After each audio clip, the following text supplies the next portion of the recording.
Hey everybody, I'm Josh. I'm Andrew. Oh, the Garrett. delay, Yeah, my I'm man. David. This is so many sequels. You caught him off guard. You just went right into it. Well, you know what? If you just gotta comprehend words, you can figure it out. What are those? Yeah. Sure, it's not an internet delay. What are those? With Andrew, it's certainly not. It is a human delay. He's got that fancy new computer now. That's he's true. Clear. Look at him. He's not an 8-bit Mario character. Seeing the rest of us up. Well, we are wrapping up Halloween, or as we have now dubbed it. David, do you want to say it? You came up with it. Oh, so many scares. So many scares. The month of so many scares is ending now. We've had this is really a bonus episode because we just felt like it. We've brought you this month. I Know What You Did Last Summer, Identity, The Thing, The Frighteners, and now The Conjuring, because we needed one really scary movie in this block, and dang it, we were gonna make it happen. Because if you were with us last week, it was a train wreck. Oh, it was bad. It was bad. What are y'all talking about? It was not as beloved as I think that we need to, we've done 3 different versions of So Many Scares. It's true. And I think that if we do this one again, we need to initiate a veto power. Because the wheel suggestions were not that great, folks. They were not. I thought it was a pretty good collection of movies we watched, and then we got like a really scary movie at the end. I thought that the movies were okay for the most part, but they were definitely not scary. Who says it has to be scary? So Many Scares says that it has to be So scary. Many Scares implies Turn that around on me real fast, didn't you? Yeah, I slave over a name generating relatively machine. easy. No, it's just listen. I hope other people out there in the world have had a better experience watching Halloween horror movies than the rest of us. Because I've been struggling to find a good movie that I haven't seen already. We've been watching a lot of movies that are new to us or new in general, and just most of them have not been that good. No, and it's frustrating because for the last 2 years I try to watch 31 horror. I put that in quotations because I have not found any this year. Try to watch 31 horror movies for October, and this year has been bad. All the movies that I try to watch have not been scary. There's been 2 that I can think of that have been good. That's it. Just 2 of the 20. You might really have to deep dive into some. We took some questions today on Instagram, and I got a couple scary movies I'll read out here later. We'll talk about the scariest movies we've ever seen. But today we have a movie that freaked all of us quite literally the hell out. Yeah, so The Conjuring, directed by now pretty much famed horror director James Wan. He's the co-creator of the Saw franchise, Insidious, and this Conjuring universe, this being the first movie in that universe. The Conjuring came out in 2013. It is based on true events, if you believe them, but they did happen as they were told. The people in the movie, at least the 2 paranormal investigators in the movie, are real people. The story featured the family; those are real people. I don't know if they changed their names or not, but all of this happened allegedly. It's a haunted house story, classic haunted house tale about a family in sometime in the 1970s, I believe, the early 70s.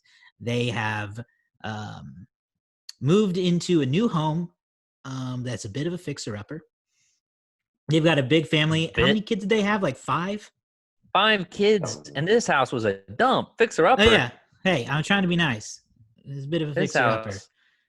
Was gross. I mean, they got into the basement, and it was just covered in junk. Well, it was also on cursed land, but that's beside. I'm sure that knocked down the property value a little bit. They did not get a preview of the home when they visited, apparently. They just bought it sight unseen.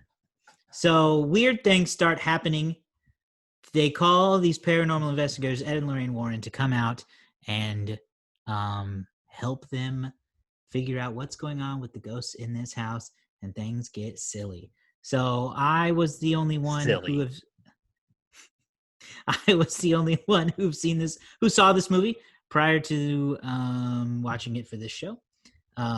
It scared the pants off me back in 2013, and it scared the pants off me all over again this time. You actually found those old pants this time. The same old pants were there. Yeah. Yep. The first time you watched this, did you watch it at the same AMC theater? Did you watch it I doubt it. I probably watched it at a Cinemark. Oh. I would imagine. Back when, probably. I don't really remember.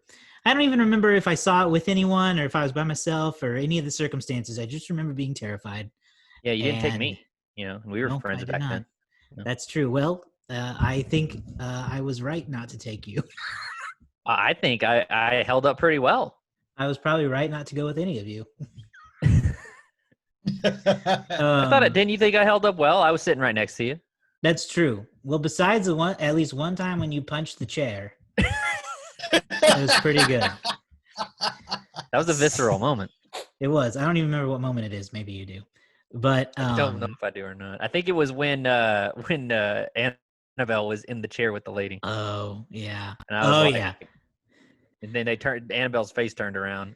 Well, I don't want to spend too much time giving my first impression because my first impression doesn't exist. I've already seen it. I really love this movie. I think it's really good. I think it held up after a second viewing several years later. I think it really is like a modern classic in terms of these ghost type horror movies. The scares continue because it's not one of those movies that really relies on jump scares too much. There's a lot of dread and tension that builds up, and that's the kind of stuff that will get you a second and third time because it's the atmosphere it creates. So I think it's a great movie. The performances are great. I love it. Everyone else had seen it for the first time. So who wants to go next? Let's go to Garrett. Garrett, what did you think? Let's go to Garrett. Let's get Garrett on the phone. Garrett never goes first. We got a caller from the room down the hall. Go ahead. Garrett in Biloxi. Go ahead. So I've never been a scary movie person. I don't like to be scared. Mr. Watching 31. Well, so it's interesting. That's what I was gonna say. I know. It's weird. I understand because I up until these last few years, that's never been the case.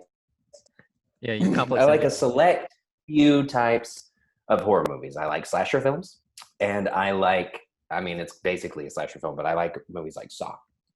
I can handle those. What I can't handle are ghosts and paranormal and that kind of stuff. Because I know that when this movie ends, I'm not going to be in, or when a slasher movie film ends or a movie like Saw ends, I know that I'm not going to be dead and that I'm not going to be in pain.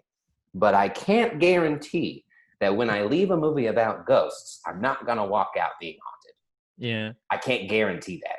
Well, I'm like 97% sure, but I cannot 100% guarantee that it won't happen. It's a fair point. You go outside in the dark. That's what it's just anything can happen, and I don't like it, and it bothers me. The Sixth Sense messed me up as a kid and never got over it. So I watched a lot of this movie through the mesh of a neck mask that I pulled up all the way over my face. Did you actually pull it up? Oh, yeah. I couldn't see you. You're on the other side of without question. Weak. Yeah, no, I 100%. Listen, I have I watched this with my entire eyes. No, I have long said that I have a trick when I watch scary movies to seem tough, but it's just that I simply cross my eyes. I cross my eyes because it looks like I'm looking at the screen, but everything is blurred, and so I can't actually see anything. But it looks like I'm looking. But this time I was like, I know what's going to happen. So anytime I just pull it up. But I liked the movie. I have a thing about. Sounded great. Basically, this kind of a movie builds on itself. A lot of horror movies, if done right, are basically like stop and go, but it builds each time. And so This movie, again, while it doesn't have a lot of jump scares, it builds and it builds, and then there's a little thing. And it may not be as scary as you think, but that build is there. And then if it's done right, each build is scarier than the next. And this movie does a really good job of building upon itself until you get to that end, whenever it's like, oh my God, I don't like what is happening. Why is she upside down? Why did she fall on her head, basically? Like, I just, no. And it's just creepy. And it really depends on the scare that a movie's trying to deliver. If it's trying to terrify you, they will give you something incredibly scary at the beginning, and then they have to build on that. But movies like this, they just want to get under your skin. And I get frustrated with myself, not the movie, because as scared as I was, I walked away thinking it wasn't as scary as I thought it was going to be. But that's because I had my face hit most of the time. So there's one scene that stands out in particular. David, you and, well, all of you can answer my question, but there's a scene where one of the daughters looks in, the door opens. Is there anything there, or is it just a void? Because even though I could see through the mask, it was still blurry. And so I don't even know if that moment when she was screaming and freaking out, if there was actually something there, if it was just a black outside and she was seeing something in her own mind. Which part are you talking about exactly? The part where she says something's behind the door, remember? She goes underneath the bed, and then she sees the thing behind the door. Yeah, I couldn't see anything. I think was looking and trying to find it because she's freaking out about it. And I'm like, hey, where is it? Because I don't want it to surprise me when it moves. Yes. You know? And that's the difference between this movie and another movie, because another movie that's trying to terrify you would have given you that jump scare. Whereas this movie is going for a more subtle, dread is a good word for it, where like nothing really happens, but something could happen. And that could is just as scary as giving it to me for a different reason. And so that's what I wasn't sure. And so a lot of times I miss some of those things and I walk away from the movie going, well, I don't know if anything actually happened or not, because I didn't see it because I was scared. That's all I got. It was good. All right, it was very good. I'll let you go next, Andrew. Well, so there I was sitting in the movie theater, and I was all by myself for a little bit. About 15 minutes in, as somebody else came in, so I wasn't totally alone. Who shows up to movies? Are you sure that it was a real person? Oh, yeah, because he spilt popcorn everywhere. That ghost can be clumsy. Yeah. I mean, well, but anyway, this ghost was knocking over crucifixes left and right. I was legit terrified from about 30 minutes on. And I will say that, like, I'm with Garrett when I say that I am not a big horror fan. I'm not a big scary movie guy. If you were to ask me a few years ago, like, what I've thought about like modern horror, like what it was then, I would have said it's kind of laughable, because it's like it's all about blood and gore, and it's like that to me is not scary. Like, blood and gore to me is not scary. Like, if you want a scary movie, you got to have something that gets under your skin. Like, you got to have something that actually affects you in some way, like terrify you, like get down to your core. Mm-hmm. This was one of those movies, I will say, and this was one of those movies that, like, there were times when I was legit terrified, and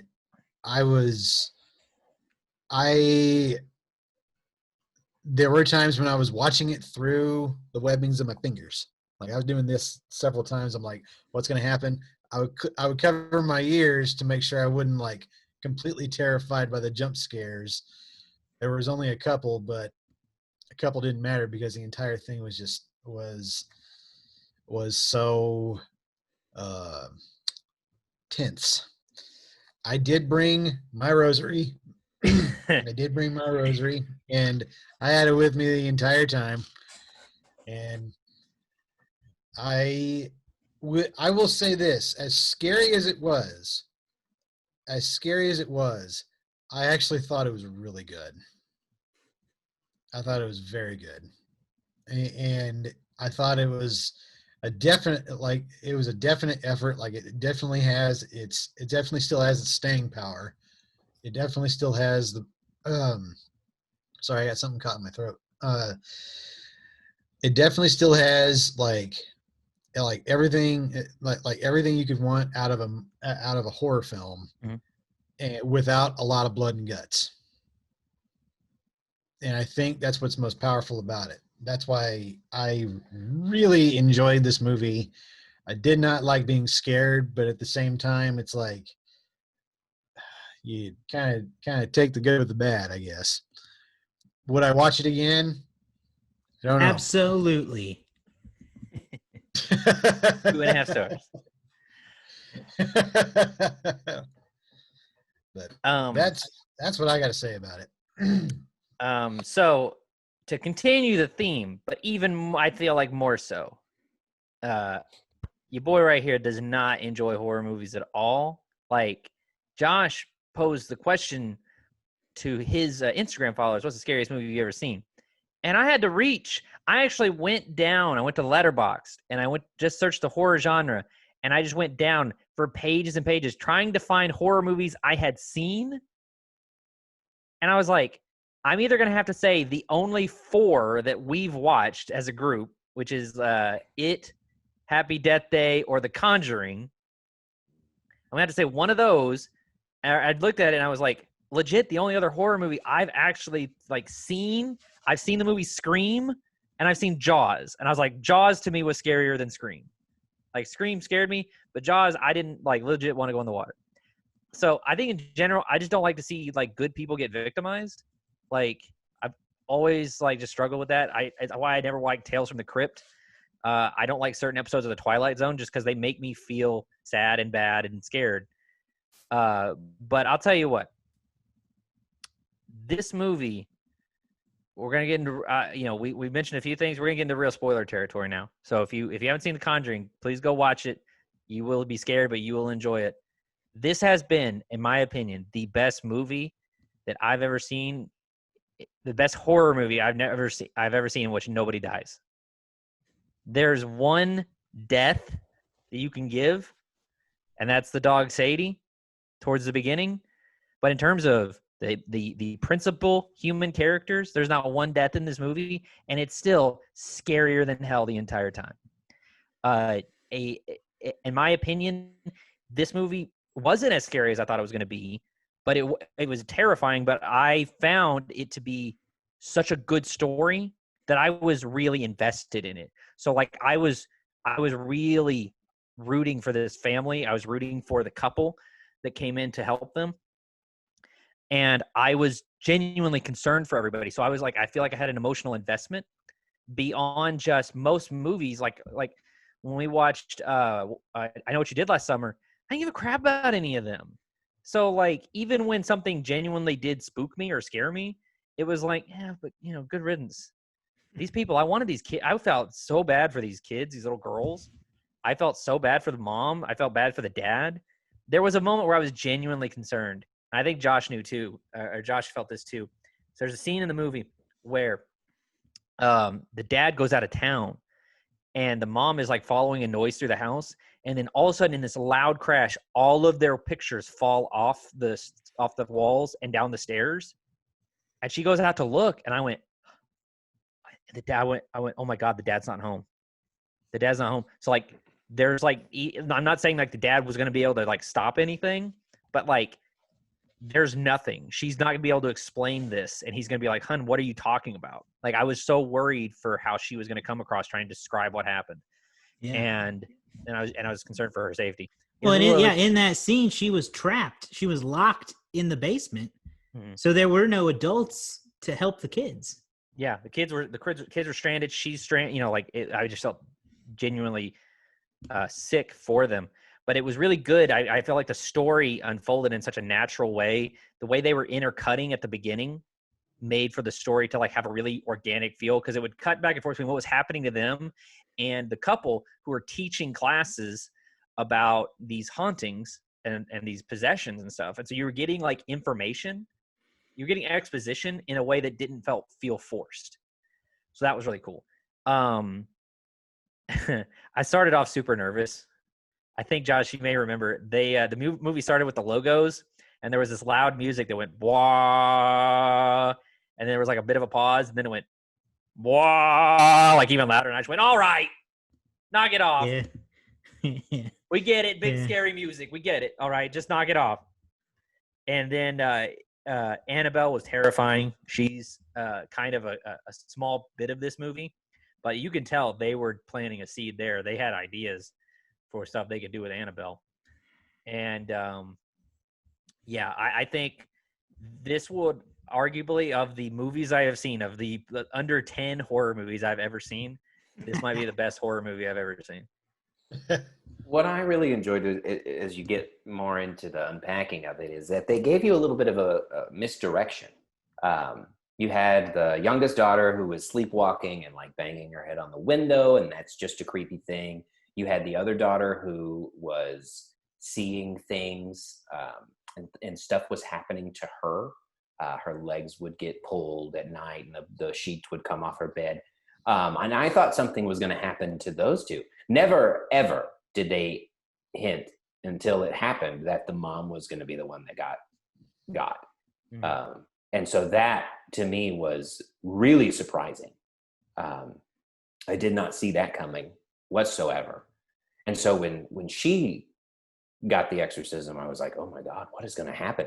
And then when you had that moment of you thought everything was okay, the videographer guy or the helper of the Warrens found the little girl, and she was like, she's under the table. And then the mom went, and like crawled away, and I went, nope.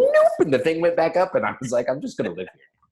So that was the climb. I mean, a good, in my opinion, a good horror movie like this, the one that slow builds, the payoff is at the end. And they did a good job of giving you that. Yeah. What I want to say is like, I think this is a great example of like a character build, because like everyone in this movie is sympathetic. Like everyone you can kind of relate to, and everyone you develop a sense of pathos for, because they've all done nothing wrong. I mean, I don't know what the family is. I don't know what the family's name is, but like they're just a working class family who just so happened to move into this terrifying house, and the two exorcists, or whatever, were there. Paranormal investigators. They're technically not authorized to perform exorcisms. You may remember. Gotcha. They might. Some might call them do it out of necessity. Yeah. Demonologists or kooks are also acceptable. Okay.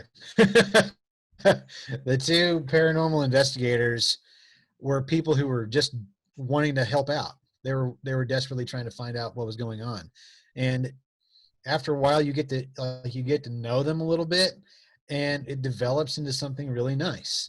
And you can see the relationship build between them and the family. Mm-hmm. And it's no longer like you all are not hiding like deep secrets. No, you all are just in a really shitty house. Yeah. And it's trying to kill you, or at least take you over. And they know that something's up. And I like what you said earlier, David, that nobody died in this. No. I mean, nobody died like you see an on-screen death. No, what principal actors died. I mean, even the sheriff's deputy, or the sheriff, I can't remember which he is, that comes in, he gets attacked. Yeah. He gets his face bitten, doesn't die. The videographer or student that Garrett was talking about, he makes it. Everybody other than Sadie the dog, and obviously the ghosts who were killed a long time ago, It's true. None of the principal characters or actors die in this movie. And that's right. Sorry, go ahead, Andrew. No, that's fine. No, but like that's just my point is like, you get a sense of pathos, and you really try to like understand like where they are, what they're coming from. I guess the dad was a truck driver. I mean, he was working class, and they just got caught up in this supernatural phenomena. And what you get out of this is like truly terrifying stuff. Like, it's truly terrifying. I will say that, having not seen a lot of horror films myself, I would venture to say this is probably the best horror film I've ever seen. And I will say that because, like, is it the scariest movie I've ever seen? No, but it's pretty damn close. So what is like David brought it up, what is the scariest movie y'all have ever seen? I'm curious. I said I thought initially, like, I would venture to say like Paranormal Activity. Like, that to me, that was a legit scary movie. Like, that was absolutely terrifying. He sucks. The other movie I would say that really scared the bejesus out of me was The Sixth Sense, and also the Blair Witch Project. Josh, do you have a scariest movie? I'm really tempted to say it is this one. Really? Yeah. Have you seen any other ones in this franchise? A couple, yeah. Oh, Not okay. all of them. I would like to see more. You know, there are movies out there that have disturbed me more without maybe so much of a constant scare. Like, I'm pretty constantly scared throughout The Conjuring. And then I think of other recent movies like Hereditary, where I am mostly heavily disturbed. Yeah. And I've heard about that. They're both completely separate feelings that both go with horror to me. And then, yes, Andrew said the Blair Witch Project. That movie is really terrifying. Yeah. There's a lot of scary movies out there, but this one is one of the scarier ones to me, I think. There's something about the possession. Possession scares me. Spirits scare me quite a bit. And when they're particularly violent possessions, it very much scares me. And then, like, the super factor is if you even tell me this might be remotely true, I'm done. Garrett, what about you?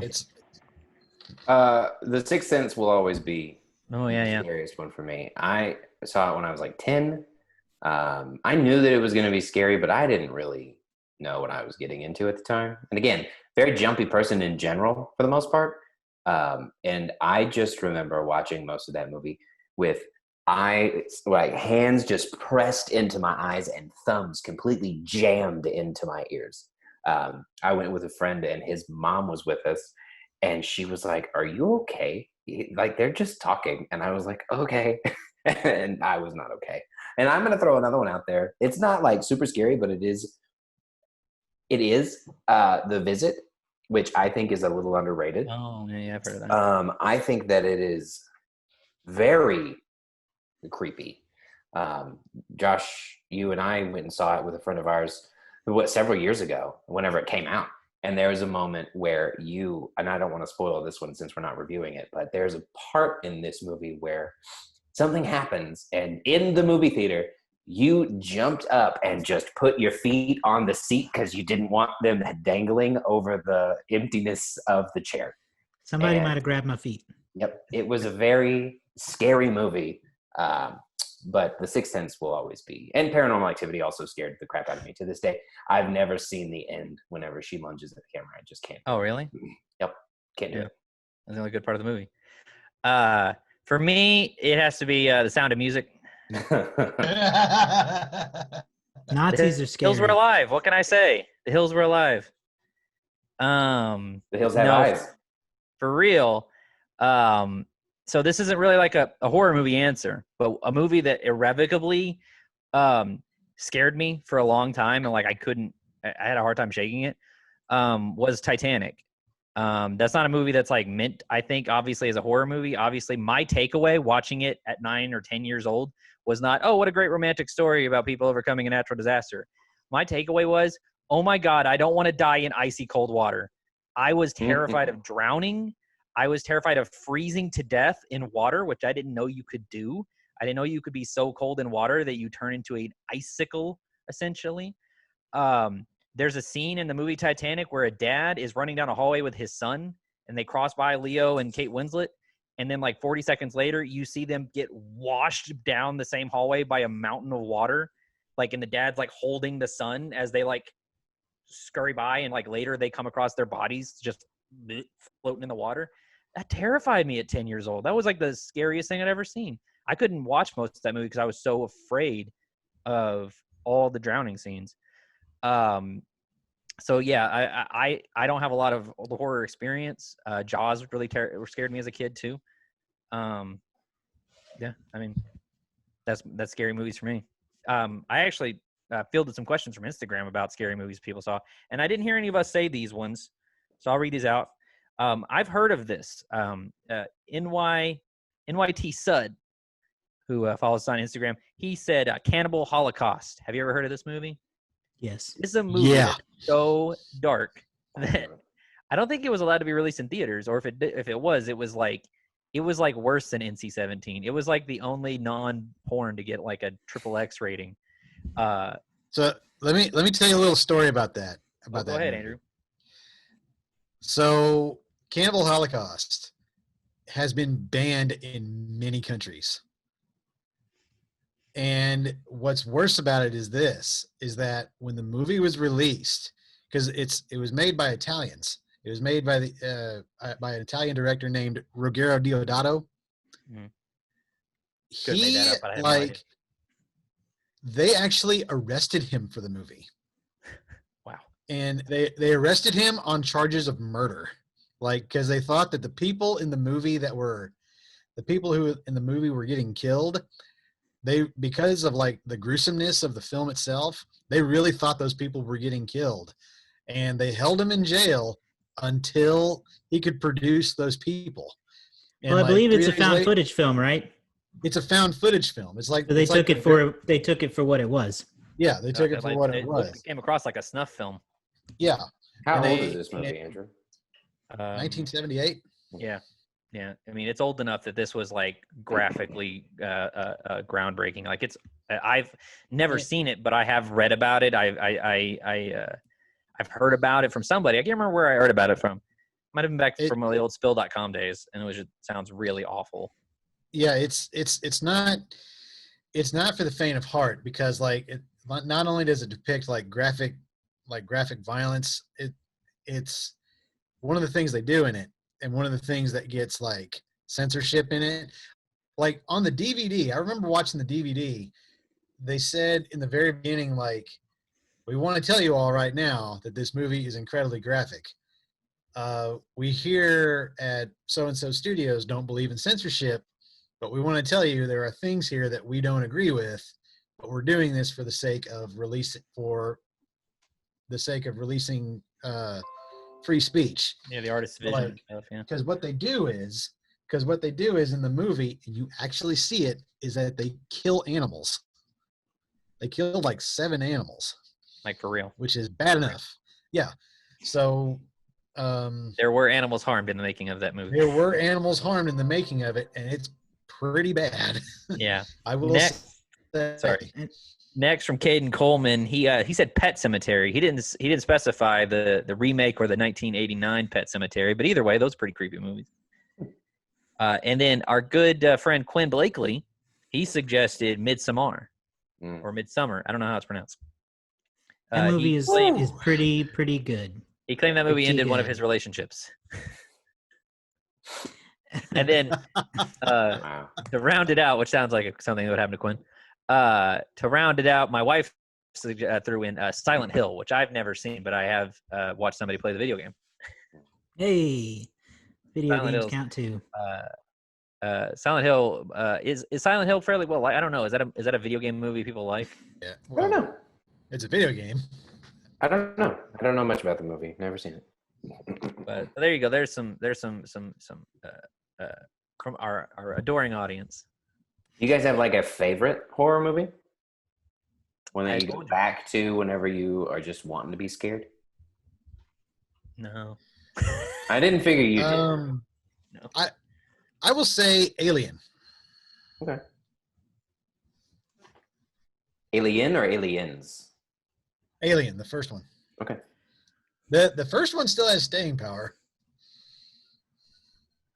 And Aliens is just really entertaining. So the first two Alien movies are great. But Alien is my Alien is like my go-to horror film for when I do want to be scared. Sure. Yeah. I think I'm gonna pick two, and they are Scream and Halloween. Mm. I could rewatch those movies any time of year, honestly. Halloween.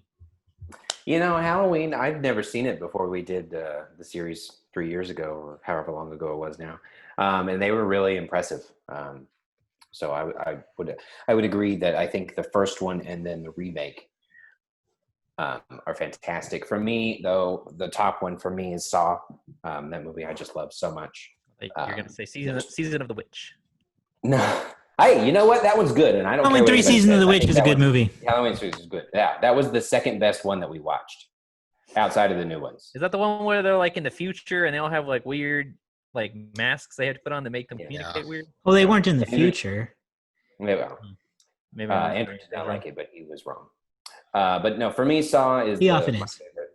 Yeah, it's, the first three Saws are like a perfect horror trilogy to me, and then they just kept going. But I can watch it. I do watch. At least I watch Saw every year. One more I can throw out. Sorry. One more I can throw out is 28 Days Later. Ooh. Oh, yeah. Yeah, 28 Sorry, Days Later is a pretty good movie. In the background, my dog is like crunching food like very loudly. Crunchy. Hungry puppy. I also, anything else to say about the con? No, I don't have anything else to say. It's scary. It's good. Go see it if you haven't. Yeah, it's quite good. I like it a lot. I really like the characters. I hope we do the Conjuring 2 and 3 someday. You know, I was gonna suggest if we're open to the idea, we could just do that for November. Like, why not? Well, the third one doesn't come out till next year, thanks to coronavirus. Oh, is the third one not actually released yet? It was supposed to come out this year, and it would have been perfect, but next year maybe. You see how well I pay attention to the Conjuring franchise. Clearly. Well, I mean, we could do. All right. We could do like the Conjuring 2 and then Annabelle. All right. Well, shall we move on to the box office stats then? Yes. All right. Okay. All right. Well, The Conjuring debuted, like Josh said, way back in 2013 on July 19th. The Conjuring actually opened in the number one spot with $41.8 million. It was the highest grossing movie of the weekend. I'll tell you right now, this sounds like an awful weekend to go see movies overall, in my opinion. At number 5 that weekend, you had Red 2. Red 2 was your number 5 movie of the week, bringing in $18 million. At number 2, this podcast group's favorite comedy sequel, it's Grown Ups 2. It's trash. At number 3, do you guys remember this? Turbo. No. This was a movie that was a snail that wanted to race. Yeah. Oh. Yeah. Turbo. And at number 2, Despicable Me 2. Wow. Brought in $24 million in its third week. So Good movie. you like Despicable Me 2? I do. Oh, well, there you go. Fun. I did not know that about Andrew.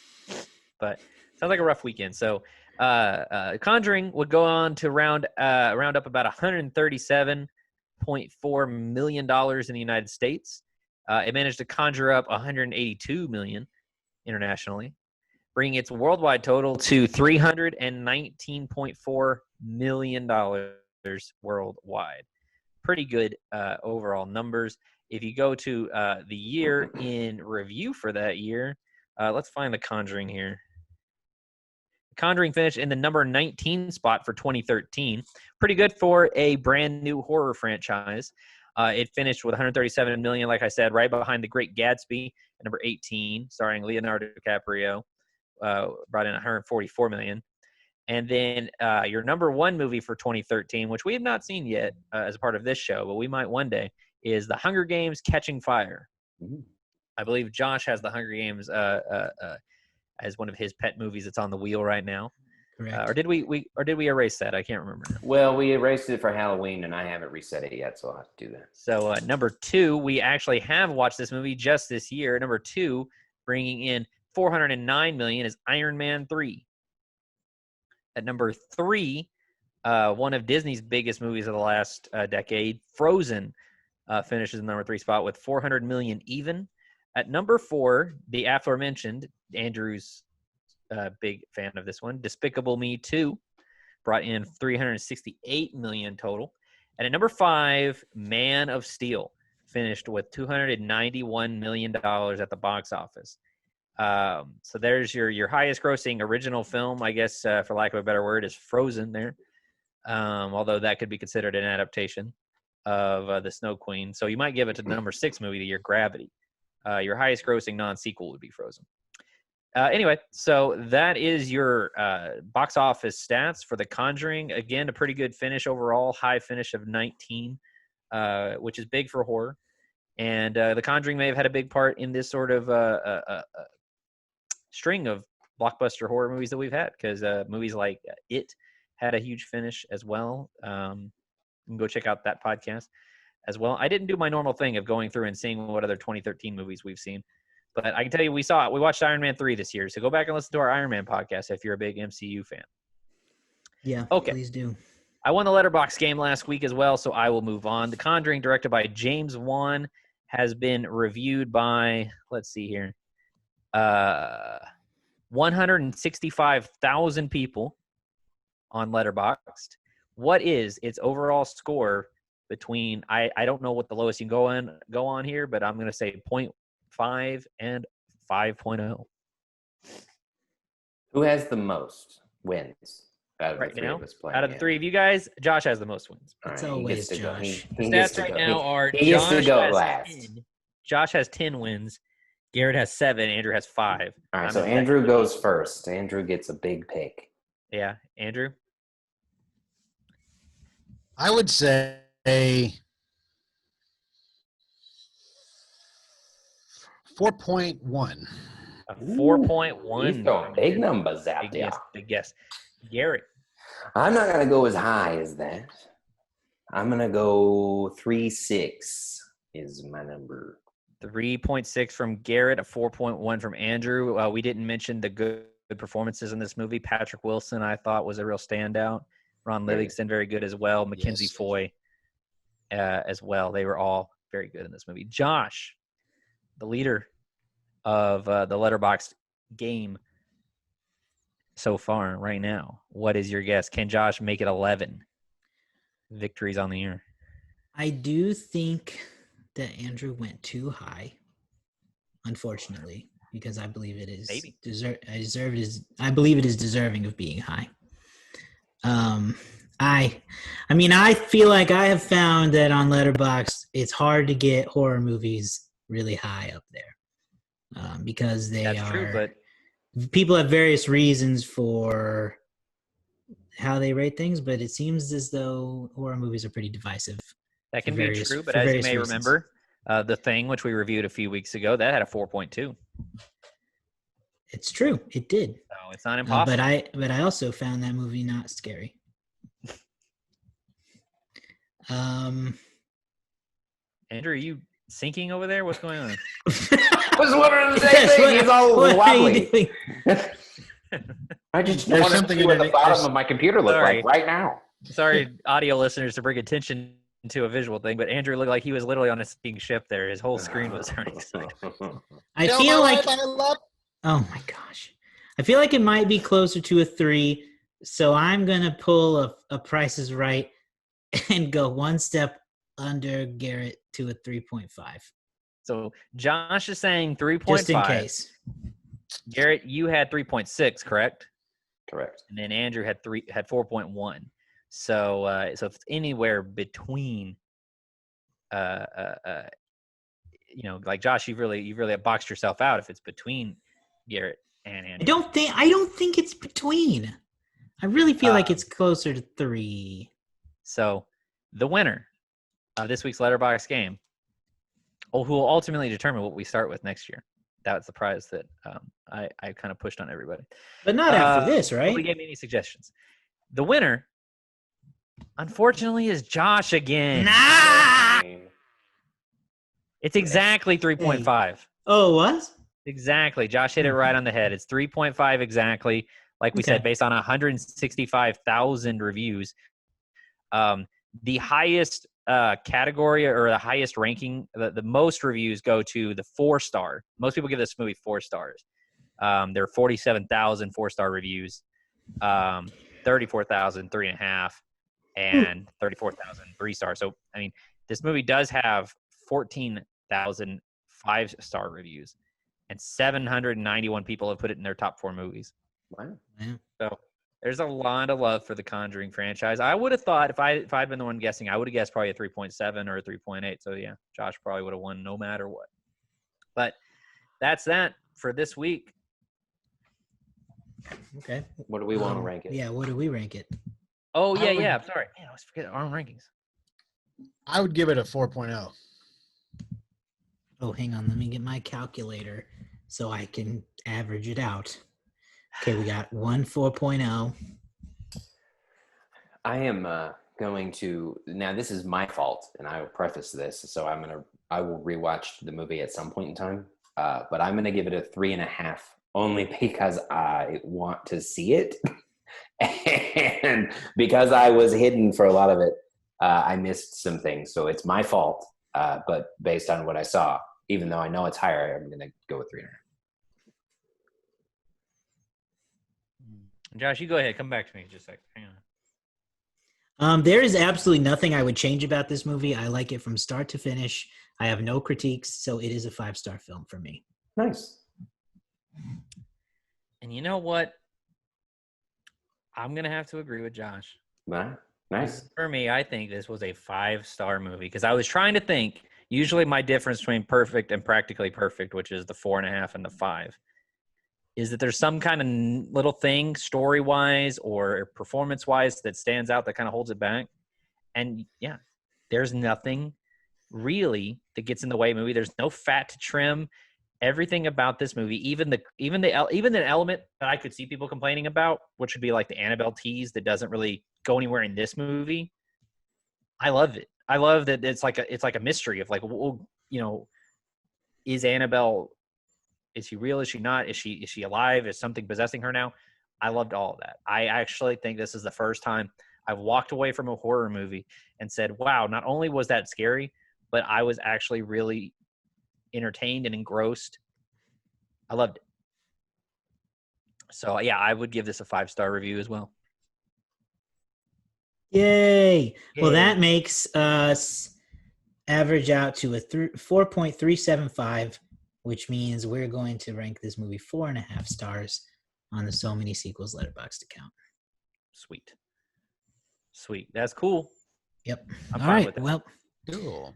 That wraps up. I have a couple of things real quick before we fully wrap up. I just want to plug that I was invited to be on another podcast that is, I don't know when it's coming out, but it's another movie-based podcast that some friends of mine have done. They're doing a horror series. The podcast is called Slugline. They had it's 2 hosts, Brian Dew and I don't remember the other gentleman's name, but they were great. And there was myself and another guest that we just talked about like what makes good horror, what are some good horror films and things like that. So you can check them out. Slugline. That's cool. That's what they're Slugline. Is that on anywhere you get your podcast? Yeah, you can find it on anywhere podcasts are free. Cool. Yeah. Andrew, we got to start renting ourselves out here. These guys, they're moonlighting on us. Well, what was the second thing? Oh, I was just going to talk about some of the horror movies that I've watched so far and give some recommendations based on some good ones. So as of this recording, I've watched 22 horror movies. Again, most of them have not been great. So I will only give you the good ones. There's a movie on Netflix called #Alive, which is a Korean zombie movie. It's not super scary, but it is a very good zombie movie. It made me think of the current pandemic that we're currently in. So it was very, very good. I quite enjoyed it. There's a movie called Maniac, which is a remake of 1980 movie. It is not for the weak of stomach. Elijah Wood. I watched the remake. Elijah Wood is the main character, and it is told from his first-person perspective. But they do a really good job of when you see him, it's not just in like reflections. It is, but I don't know. It was different. It's hard to explain. You just have to watch it. But the very first thing that you get is a scalping. And in a good horror movie genre, it just gets crazier from there. So it is, again, not for the weakest stomach, but it's very disturbing. It's very good. Also, the Babysitter movies, both of them on Netflix, are a good, fun horror movie. Very similar to Happy Death Day in like the vibe, not storytelling. And then I Saw the Devil is another one that is painful to watch, but it is very good. It is also Korean, I believe. So those are the ones that I've come across so far that I would recommend. Everything else of those other 22 movies are garbage. Except for like Hocus Pocus. But sometimes I walked by the TV and they were in fact garbage. Yeah, it was bad. It was rough. Wait. Horror's kind of like, from what I understand, box of chocolates, you know. You never know what you're going to get, you know? Yeah. Well, what about The Frighteners? No. Yeah, that was one of your top, it has to be in your top 15. No. That was the worst of the It's in the top 22 that I've watched. You know what we got to do this year, guys, by the way? We need to do a ranking. I don't think it is in the top 22 because it's not a horror movie. It didn't even make the list. At the end of the year, we need to do a ranking of the series we did for the year. There's something we can do, yeah. Including the one-offs. Yep. All right. Well, That's all I had. Yep, I'm done. I think that wraps up this episode. Find us online on Instagram, Twitter, and Facebook. If you're one of the few souls who still are on Facebook using it actively. David, you and I talked about Facebook a little bit a couple days ago. Not really sure what's going on there. Yeah, I don't know. I mean, you know, if you are listening to this podcast, if you're one of the group of people that listens, interact with us on Facebook, you know, because we're looking at, like, we're posting stuff there, but it doesn't really get much action. We really like Instagram. We really like following news updates on Twitter. But, man, Facebook, I don't know. It might have to go. It's just dead.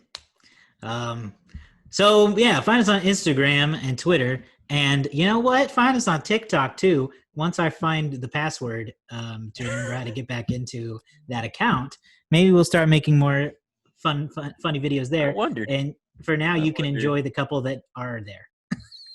Yeah. There are some good Lord of the Rings themed ones. For the beginning of the year. We gotta get back on TikTok and Letterboxd. Subscribe to the show on Spotify or Apple Podcasts or anywhere else you get podcasts, and of course our YouTube channel. And you know what? We're on Twitch now too. Oh yeah, we haven't really gotten to do much with it yet, but I'm hoping to start soon. So basically, if there's a website that is some sort of social media, we probably have an account on it. So follow us on it. Yeah, just search So Many Sequels and you'll find it. Share the show with your friends. Send them their favorite movies. And have a great time listening, I guess. I don't know. Anyway, now I'm just rambling. The show is over. Have a happy Halloween. This episode is going to drop just before Halloween. So have a happy and safe Halloween. I don't know how people are celebrating this year, but wear a mask like a real one. And yeah, that's it. Get that candy. Happy Halloween. What you made me do. From The Conjuring. Andrew was muted for that, so that clap that he did was a. Let's go play hide and clap. Andrew's still mute. You're still muted. You keep clapping for hide and clap, and it's not gonna work. You can't hear me? No. No. Is anybody else hearing Andrew clap? No, I didn't hear it at all. Oh man, what a comedy of errors this is turning into.